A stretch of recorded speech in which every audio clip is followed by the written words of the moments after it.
Une autre question, en fait, est sur un des grands paradigmes de ce conflit. Oui. Ce sont les sanctions. Le fait que aujourd'hui, n'importe quel État puisse émettre des sanctions de confiscation d'un oligarque, d'une entreprise russe à l'étranger, etc. Est-ce que avant, ça se faisait en fait dans le cadre de résolutions des Nations Unies avec des gels d'avoirs, des embargos, des boycotts. Est-ce que l'Occident est en train de sortir des clous de l'état de droit? Malheureusement, oui. Alors d'abord, avant l'Occident, ce sont les Américains. Depuis la loi FCPA, donc Foreign Corrupt Practices Act, qu'ils ont mis en 1974, qu'ils ont édité en 1974, qu'ils appliquent seulement depuis une dizaine d'années, et on en a un exemple à travers l'affaire Alstom, à travers l'affaire BNP Paribas. Il faut rappeler qu'on en est à plus de 16 milliards d'amendes versées au département du Trésor américain. Donc c'est déjà cette extraterritorialité des lois que les Américains ont imposée à tout le monde, y compris à leurs alliés. Et puis finalement, aujourd'hui, avec cette crise ukrainienne, nous, Européens, nous faisons la même chose. Mais j'ai envie de dire, ça ne marche que parce que nous sommes adossés aux États-Unis. L'Europe seule n'aurait pas pu imposer de telles sanctions. Là encore, il ne faut pas oublier que Vladimir Poutine est arrivé au pouvoir en 2000, que c'est un officier d'enseignement, avec ce que ça peut avoir de paranoïaque et de stratège à la fois, puisque ce sont quand même deux qualités complémentaires et qui peuvent parfois ne pas être une qualité quand il y a trop de paranoïa. C'est un homme qui a préparé son action. Donc il s'attendait à ces sanctions, ce sont des informations que l'on a, bien sûr, et surtout elles sont tombées tellement vite que très rapidement, il s'est senti relativement libre parce qu'on ne peut pas lui imposer aujourd'hui beaucoup. On ne peut pas faire pire. On peut pas faire pire. Voilà. Ouais. Et donc, et puis l'histoire montre malheureusement, encore une fois, que les sanctions ne marchent pas. Hein, on a eu, je crois encore ce matin, de très bons exemples à travers Huawei, qui a réussi à développer son système d'exploitation une fois que Google lui a retiré le sien.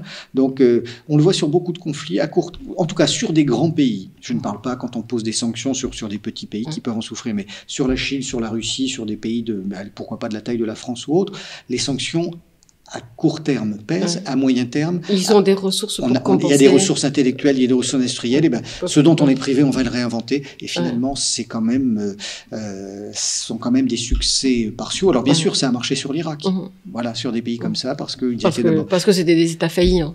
Parce que c'était des États faillis, c'était déjà failli avant. Absolument. Justement, vous évoquiez le passé d'intelligence de Vladimir Poutine, on a l'impression qu'il joue avec plusieurs coups d'avance, en fait. Par exemple, là, on va le sanctionner sur le gaz. Enfin, il y a toute une série de nouvelles. Il y a tellement de batteries, de nouvelles sanctions qu'on s'y perd.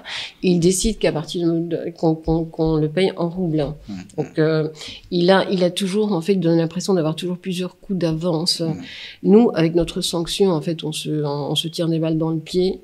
Est-ce que, quelque part, on peut dire que la culture d'intelligence européenne, la culture stratégique, en fait, n'est pas en question? Est-ce qu'on pense avec combien de coups d'avance ou de retard? Déjà, je serais ravi de découvrir qu'on ait une pensée qui nous permette ne serait-ce d'avoir une fois un coup d'avance. C'est bien sûr une question d'enseignement, mais au-delà de ça, comme vous le disiez, c'est une question de stratégie. Aujourd'hui, on est dans des systèmes électoraux où tous les 4 ou 5 ans, il faut qu'un chef d'État ou un chef de gouvernement repasse devant les électeurs. Donc ça nous amène de plus en plus sur des visions à très court terme. J'ai envie de dire aujourd'hui, Vladimir Poutine, encore une fois, sans faire son apologie, ce qui n'est absolument pas mon but, a 20 ans d'expérience.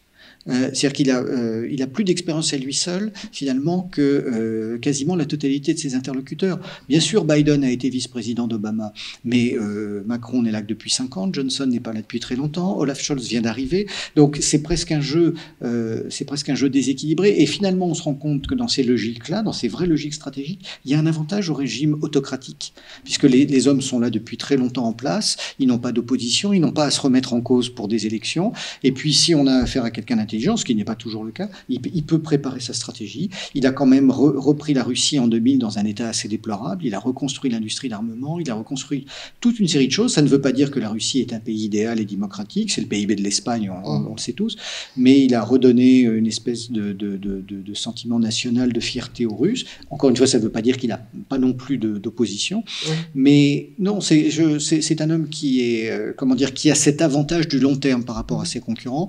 Et puis il y a un point souvent que j'entends dans les médias et chez certains analystes que je trouve totalement faux en disant il pourrait être renversé par un mouvement démocratique. C'est pour moi une foutaise totale. S'il devait y avoir le moindre réfléchissement de Vladimir Poutine, peut-être en acceptant des conditions, en accordant à Zelensky des conditions trop favorables, il y aurait peut-être un risque de renversement, mais de personnes qui sont plus radicales que lui et qui ne veulent pas céder face à l'Occident.